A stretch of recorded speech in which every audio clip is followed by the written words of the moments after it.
Hello everyone, welcome back to your GRE preparation with Infinity Education. Today in our 25th class, we will learn about special right angle triangle.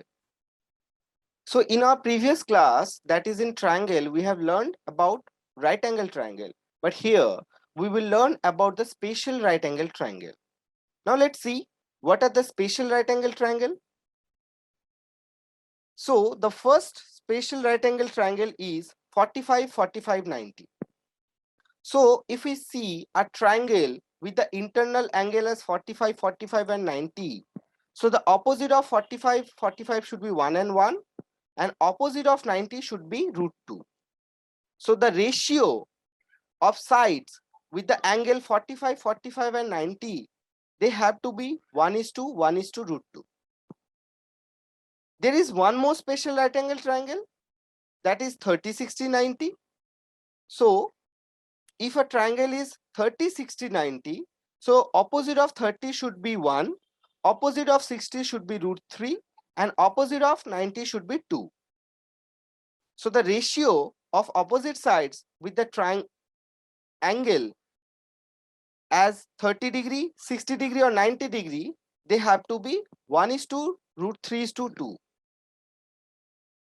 Now let's see with some of the example. In this figure, if the length of yz is 4 root 2, then what is the area of xyz?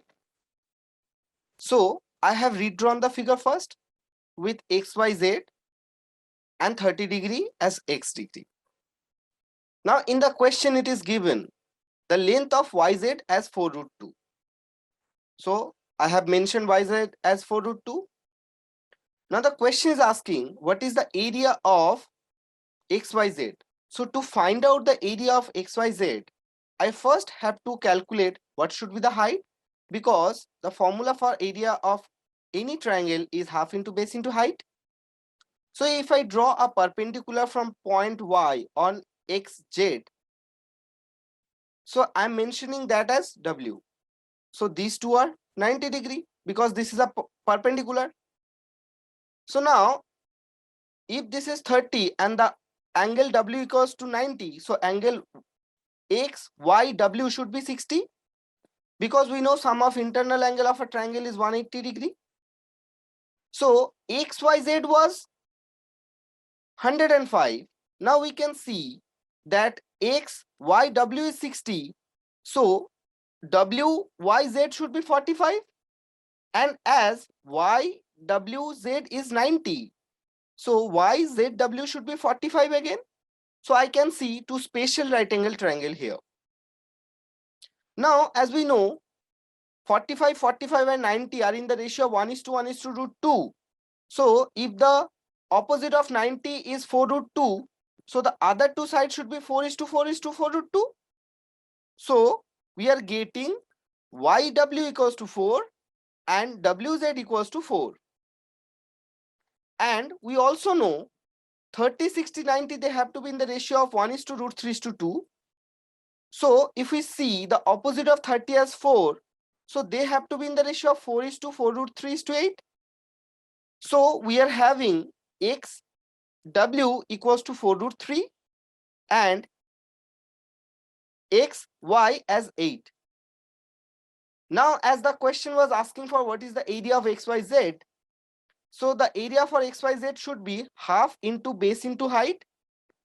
So we can rewrite this as half into base as x plus w plus z, that is 4 root 3 plus 4, and height, that is yw equals to 4.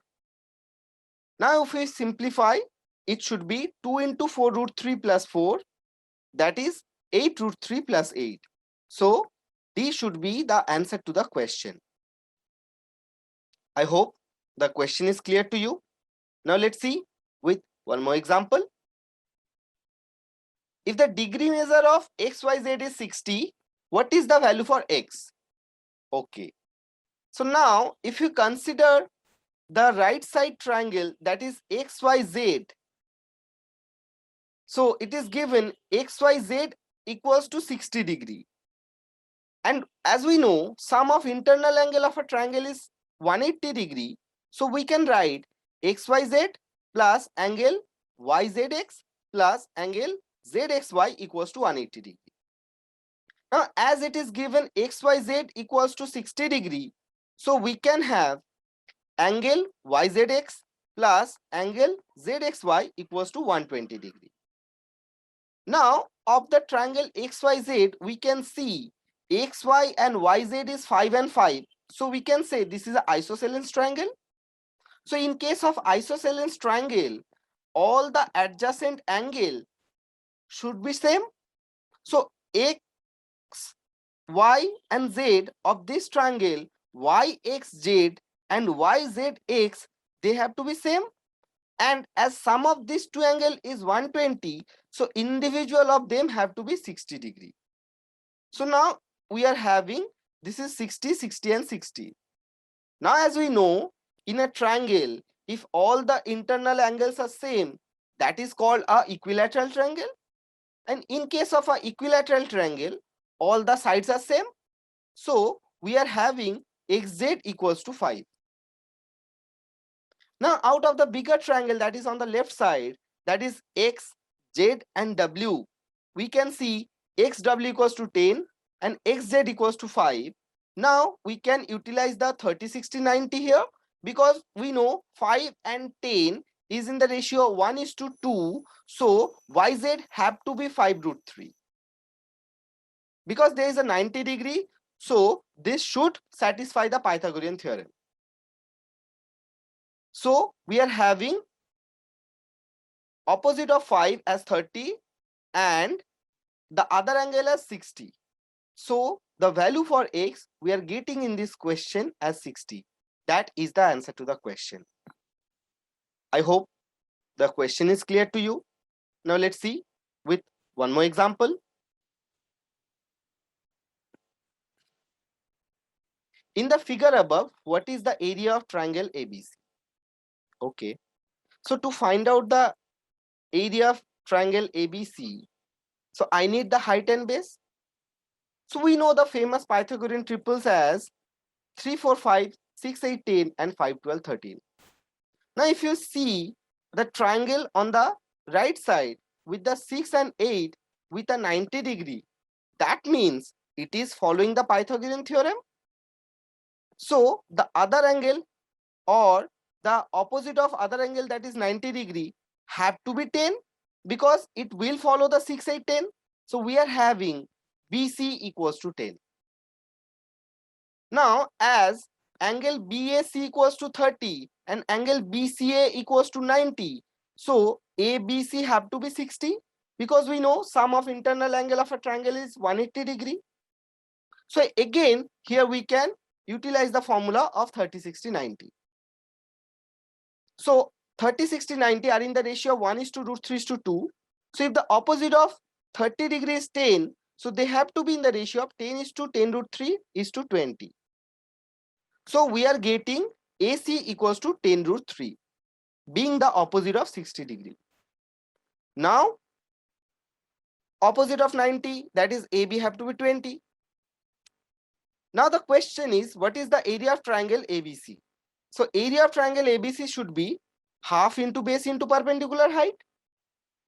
So half into base, that is 10√3, and perpendicular height, that is 10, that is BC. So if we do the simplification, we are getting 50√3. So D is the answer to the question. So while doing this kind of a question, you have to be a little bit careful. Like they have not asked for the entire figure, they have asked for one particular triangle, that is ABC only. Now I hope the question is clear to you. Now let's see with one more example. Okay, so there is a figure and quantity A, quantity B. So I must write the ABCD first. Now the quantity A is asking the area of triangle OMN. Okay, so if we want to find out the area of triangle OMN, so we must know what is the height, because we know the base as MN. So we need to know half into base into height to find out the area. Now as we want to find out the height, that means that have to be a perpendicular height. So I have stretched the MN on the left hand side. So I have drawn a perpendicular height with OX.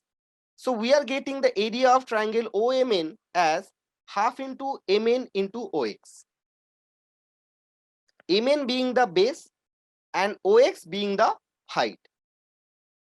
Now for quantity B, the area of triangle PMN. So here also I need to know half into base into height.